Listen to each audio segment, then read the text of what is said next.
What if I told you that this same empire, built from literally nothing, would go on to conquer most of the known world, build roads that still exist today, create laws that still govern your life right now, and then collapse in one of the most dramatic falls in all of human history?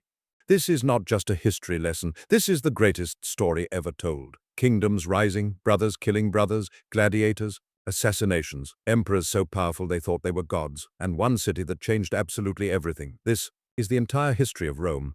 And I promise you, by the end of this video, you will never look at the world the same way again. So let's go back, way back, 753 BC. There is no Rome yet.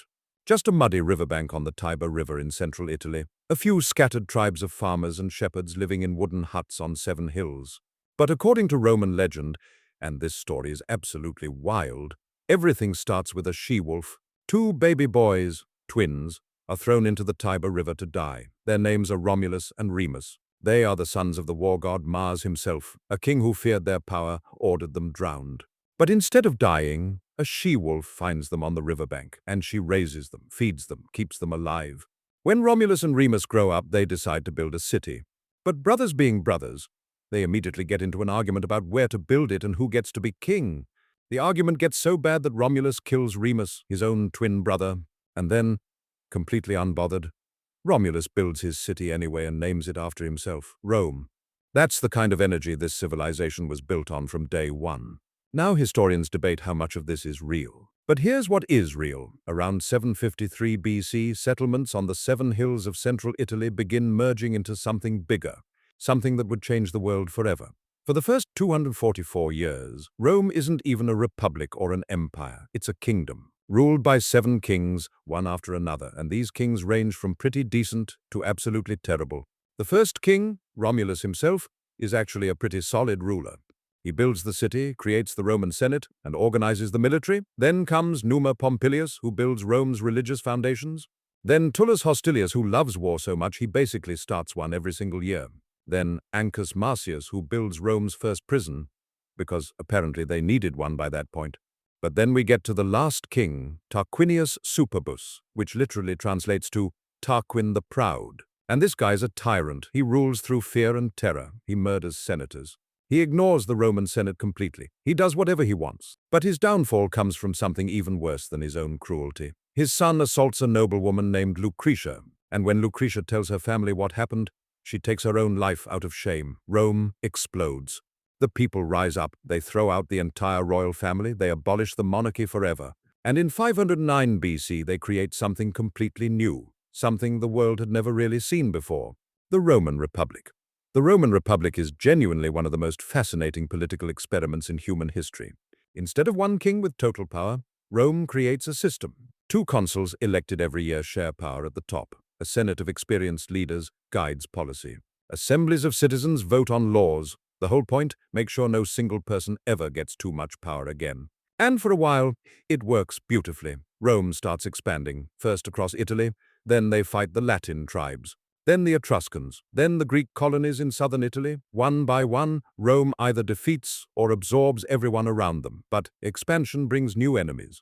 And Rome's greatest test is about to arrive from across the Mediterranean Sea, Carthage. Carthage is a powerful North African empire that controls the Western Mediterranean. They are rich, powerful, and they do not want Rome getting any bigger. What follows is one of the greatest rivalries in ancient history, the Punic Wars. 3 wars, over more than a century, that will push Rome to the absolute breaking point. The Second Punic War gives us one of history's greatest military geniuses, Hannibal Barca of Carthage. This man marches an entire army, including war elephants, over the Alps in winter. With elephants, he then proceeds to destroy Roman army after Roman army on Italian soil for 15 straight years. At the Battle of Cannae, in 216 BC, Hannibal surrounds and destroys a Roman army of 80,000 men in a single afternoon. It remains one of the most devastating defeats in military history. Rome loses battle after battle. But here's what makes Rome different from every other civilization of that era. Rome refuses to quit. Even after Cannae, even after losing 80,000 soldiers in one day, Rome doesn't surrender, doesn't negotiate, doesn't give up. They raise new armies, they keep fighting. They outlast Hannibal through sheer stubborn determination. Eventually, Hannibal is recalled to defend Carthage itself. The Roman general Scipio Africanus defeats him at the Battle of Zama in 202 BC. Carthage is finished as a major power, and Rome learns a lesson it will never forget. Rome can lose every battle and still win the war, as long as it never stops fighting. Here's the thing about winning all those wars. All that conquest brings enormous wealth into Rome, but that wealth doesn't spread evenly. Rich Romans get richer. They buy up huge estates worked by slaves captured in the wars. Small farmers, the backbone of Roman society, lose their land and flood into the cities with nothing.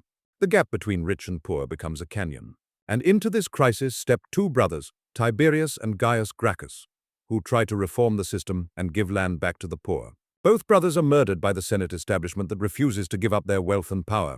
Their murders mark a turning point. Rome learns a terrible lesson. Political problems can be solved with violence. And once that door opens, it never fully closes again. Military generals start using their armies as personal political weapons. The streets of Rome run with blood as different factions fight for control. The republic that was designed to prevent one man from having too much power is slowly being torn apart by men who want exactly that. Enter three men who will change everything. Crassus, the richest man in Rome; Pompey, Rome's greatest general; and Julius Caesar, the most ambitious politician Rome had ever seen. These three men form a secret alliance called the First Triumvirate and essentially take control of the Roman Republic between them. Julius Caesar is one of those historical figures that you genuinely cannot believe was a real person. He is a military genius, a brilliant politician, a gifted writer, a master of public relations, incredibly charismatic, and dangerously ambitious. Caesar spends 9 years conquering Gaul, modern-day France, in a brutal campaign that adds enormous territory and wealth to Rome. He is beloved by his soldiers and the common people of Rome, but the Senate is terrified of him. They order him to give up his army and return to Rome as a private citizen. Caesar's response? He crosses the Rubicon River, the boundary between his province and Italy, with his army, which is basically a declaration of war against the Roman government. The die is cast, he reportedly says as he crosses. Civil war erupts. Pompey flees to Greece. Caesar chases him across the Mediterranean. Eventually, Pompey is murdered in Egypt, stabbed on a boat, by Egyptians trying to curry favor with Caesar. When Caesar arrives in Egypt and they present him with Pompey's severed head, Caesar reportedly weeps. Pompey was his former ally and his father-in-law. Even Caesar wasn't expecting that. In Egypt, Caesar meets Cleopatra, one of the most intelligent and politically savvy rulers of the ancient world. They become allies and lovers. She bears him a son. Caesar returns to Rome utterly victorious. He is declared dictator perpetuo, dictator forever. But here's where it gets interesting. A group of senators, calling themselves the Liberators, decide that Caesar is becoming a king, and Romans hate kings more than anything since the days of Tarquin the Proud. On the Ides of March, March the 15th, 44 BC, Julius Caesar walks into the Senate. And 23 senators stab him to death, 23 stab wounds, including from his close friend Marcus Junius Brutus. According to legend, Caesar's last words seeing Brutus among the attackers were, "Et tu, Brute? You too, Brutus?" The senators thought killing Caesar would save the Republic. Instead, it destroyed it. After Caesar's assassination, Rome collapses into chaos again. Another civil war, multiple factions fighting for control. Caesar's adopted son and heir, Octavian, emerges victorious after defeating Mark Antony and Cleopatra. Yes, that Cleopatra, at the Battle of Actium in 31 BC. Antony and Cleopatra both commit suicide after their defeat. The last independent kingdom of the ancient Mediterranean world falls. Octavian is now the most powerful man in the world, and he is smart enough to learn from Caesar's mistake. Caesar called himself dictator forever and got stabbed 23 times. Octavian calls himself Augustus, the revered one, and pretends he's just restoring the Republic while actually controlling everything.